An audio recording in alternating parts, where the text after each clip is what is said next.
ॐ अज्ञानतिमिरान्धस्य ज्ञानञ्जनशलाकया चक्षुरुन्मिलितं येन तस्मै श्रीगुरुवे नमः। श्रीचैतन्यमनोभीष्टं स्थापितं येन भूतले स्वयं रूपः कदा मह्यं ददाति स्वपदान्तिकम्। श्रीकृष्ण चैतन्य प्रभु नित्यानंद श्री अद्वैत गदाधर श्रीवासदि गौर भक्त वृंद। हरे कृष्णा कृष्णा कृष्णा हरे हरे, हरे राम राम राम हरे हरे। हरे कृष्णा। एक सुंदर बात सुनने में आई जो आपके साथ में मैं शेयर करना चाहता हूँ। जब भी सृष्टि का निर्माण हुआ तो बहुत सारे जीवों का निर्माण किया गया।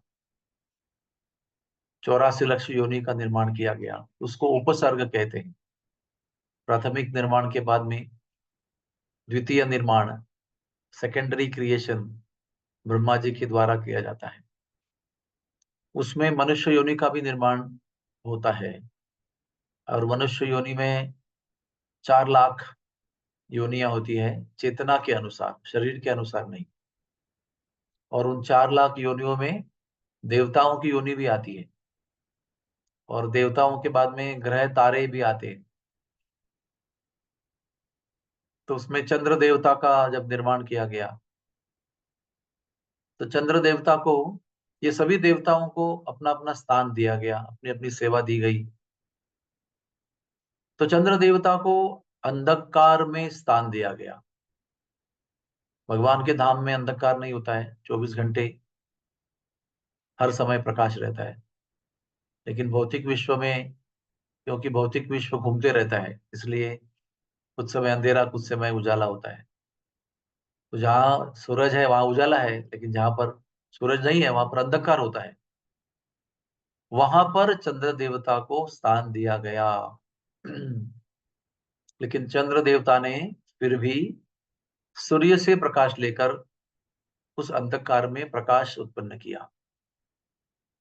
न केवल अंधकार में, नकारात्मक स्थिति में, दुख भरी स्थिति में, अनचाहे स्थिति में प्रकाश निर्माण किया, लेकिन चंद्र देवता ने रात्रि के समय सभी पेड़ पौधों को, फल फूलों को, सभी खेती में जितने भी अनाज आते हैं उनको सुगंध, उनको सुंदर दृश्य दर्शन और अमृत का भी प्रदान किया। यहाँ तक कि जो फूलों में सुगंध आती है वो सुगंध भी चंद्र प्रकाश से आती है।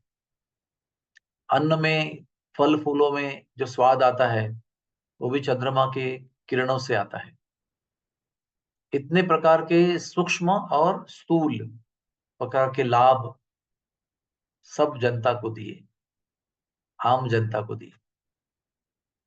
तो इससे हम क्या सीख सकते हैं कि हमारे जीवन में भी बहुत सारे नकारात्मक चीजें आती हैं, बहुत सारी अप्रिय अनचाही स्थितियां आती हैं।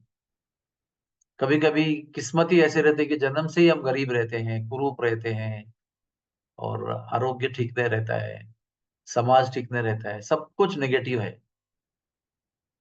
लेकिन फिर भी हमें निरुत्साहित या हतोत्साहित नहीं होना चाहिए। हमें जहां जहां सकारात्मक ऊर्जा है वहां जाकर उसको लेना चाहिए।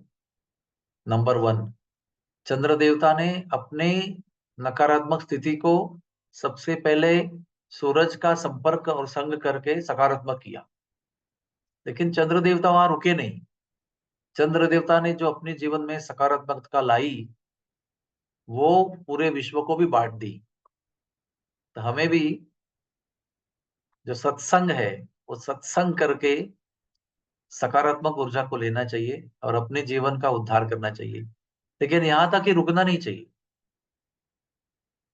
जन्म सार्थक कोरी करो परोपकार। जब हमारी नकारात्मक स्थिति में हमें किसी से सकारात्मक ऊर्जा मिल रही है तो वो लेनी चाहिए, अपने जीवन को सकारात्मक करना चाहिए और दूसरों को भी वो सकारात्मक ऊर्जा देनी चाहिए, और वो भी कुछ समय के लिए नहीं, निरंतर देनी चाहिए। हो सकता है कभी अमावस्या आए तो प्रकाश ही नहीं है, तो एक दिन है महीने में, लेकिन बाकी सारे दिन तो चंद्रमा प्रकाश दे ही रहे हैं। उसी प्रकार से हमारे जीवन में भी हम सकारात्मकता लेते हैं तो कभी कभी ले नहीं पाते हैं, कभी फिर भी दुख आता है, लेकिन कुछ देर अगर हम नहीं संभले तो कुछ देर के बाद फिर हमको उठना है, संभलना है, और स्वयं के लिए भी कल्याणकारी बनना है और विश्व के लिए भी कल्याणकारी बनना है।